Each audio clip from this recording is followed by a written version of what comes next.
Flash et bienvenue dans Histoire fait de nouvelles de Magic the Gathering. Et cette semaine, on vous parle du nouveau set de Lorwyn Eclipse qui va sortir bien sûr en janvier. Alors, Lorwyn Eclipse, c'est le retour bien sûr sur Lorwyn. Alors, et Shadowmoor. Alors, deux plans bien sûr. Alors, Lorwyn qui est... un set qui est sorti en 2007, alors précisément, et qui renfermait bien sûr les premiers Planeswalkers. Alors on va vous en parler un petit peu plus tard tantôt. Concernant Lorwyn, bien c'est ça, le pre-release 16 janvier 2026, alors à ne pas manquer bien sûr.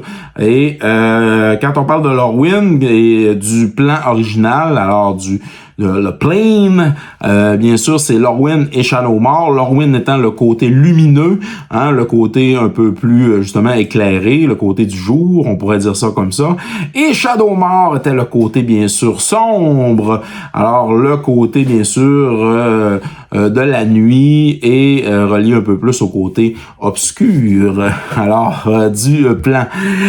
Bien entendu, tout ça sous le contrôle du Great Aurora. Alors, qui faisait en sorte que après 300 ans, le plan pouvait changer, dans le fond, du côté lumineux vers le côté sombre ou du côté sombre vers le côté lumineux. Mais à cause de Una, alors, bien sûr, la fée pas fine, on a changé un peu les plans, justement, du Great Aurora et on a mélangé tout ça. Alors, Lorwyn Eclipse s'en vient en janvier.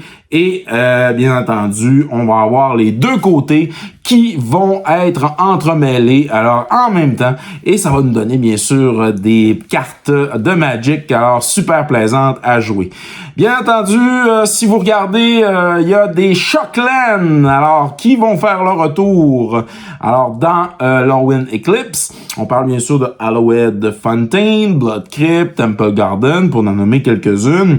Et on a quelques cartes qui ont été révélées, des spoilers de ces belles cartes-là. Alors, le retour des elfes avec High Perfect Morkan, alors un elfe noble, alors bien sûr noir et vert. Et ce qui est intéressant avec cette carte-là, c'est que lorsque High Perfect Morkan ou un autre elfe entre en jeu, alors chaque opponent va blighter 1, alors il va être obligé de mettre un -1/-1 compteur sur une de ses créatures. Alors ça peut être un deck d'elfes très fatigant, surtout avec High Perfect Morkan comme commandant. Et un autre super pouvoir, alors tu peux taper 3 elfes pour bien sûr proliférer et l'activer en sorcery. Alors ça va devenir quand même très fatigant avec les elfes que j'ai pas nécessairement aimé dans Magic the Gathering. Je me suis jamais fait de deck d'elfes en particulier. On va avoir bien sûr le retour d'une carte, mais sous forme de créature. Alors, Bitter Blossom, que vous connaissez peut-être, qui va revenir avec Bitter Bloom Bearer. Alors, une fée rogue. Alors, un flying, flash. Hein, ça va être très intéressant. Et à l'upkeep, tu vas perdre un point de vie et tu vas pouvoir alors créer un token bleu et noir d'une fée qui vole 1/1, alors en perdant ce point de vie-là.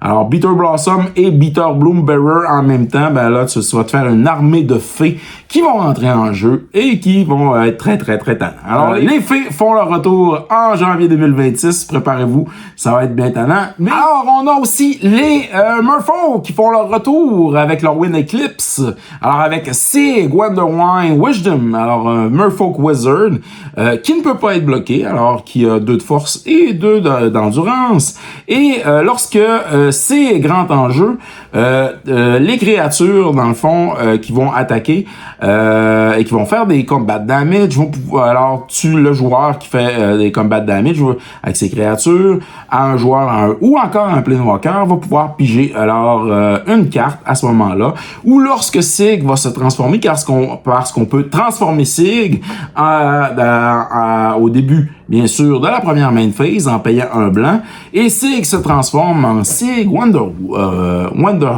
Rhine Shield, alors une Merfolk Rogue qui a l'air blanc, hein, qui est quand même assez effrayant quand on regarde la carte.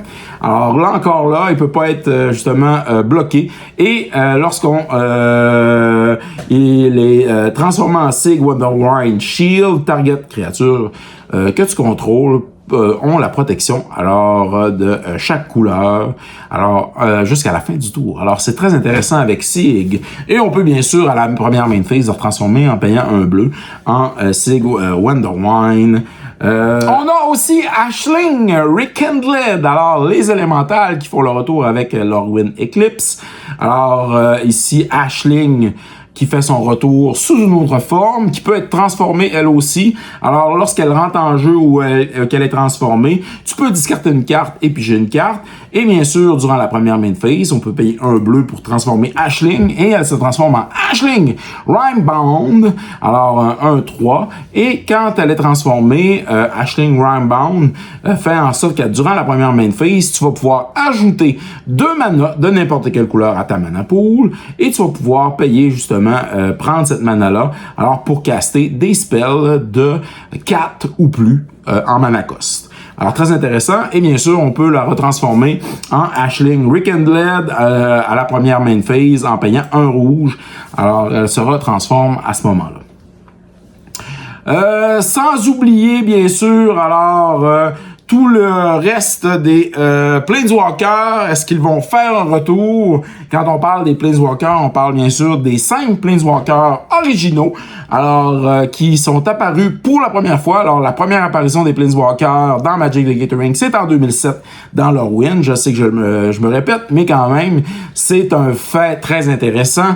Alors les 5 Planeswalkers originaux sont bien sûr Ajani Goldmane, alors, dans le blanc, Chandra Nalaar dans le rouge, Jace Ballerim dans le bleu, Liliana Vest dans le noir et Garruk Wild Speaker dans le vert.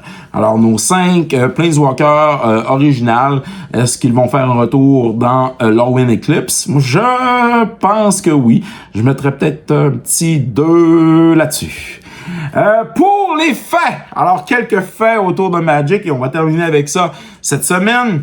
Alors, quelle est la première carte à avoir eu un cost, un cumulative cost dans Magic the Gathering? On parle d'une carte qui est apparue bien sûr dans Arabian Nights et la carte en question, c'est la carte Cyclone. Alors, c'est la première carte à avoir eu un cumulative cost et on devait bien sûr, pour pouvoir la garder sur le battlefield, un vert, alors payer un vert à l'upkeep pour qu'elle puisse rester en jeu. Si on poursuit dans les faits, on a Ishan Shade, qui est une carte. Alors, voici la carte. Et cette carte-là, le dessinateur, alors l'artiste, a décidé bien sûr de la refaire, mais sous une autre forme, dans une autre carte, la carte prophétie. Alors on voit Ishan Shade dans la carte de prophétie, et on en voit une autre, bien entendu, alors Purage of Urborg, que l'on voit présentement. Alors cette carte-là...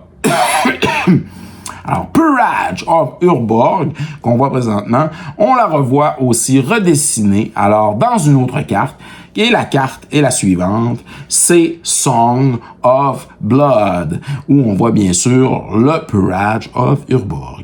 C'est ce qui complète nos histoires faits et nouvelles cette semaine de Magic the Gathering. Ici Yannick H. Passez une excellente semaine tout le monde. Et n'oubliez pas de mettre un petit pouce. Bien sûr, ça prend une petite seconde. Et ça nous permet, à nous, la chaîne PGC Gagné, de poursuivre notre chemin sur YouTube.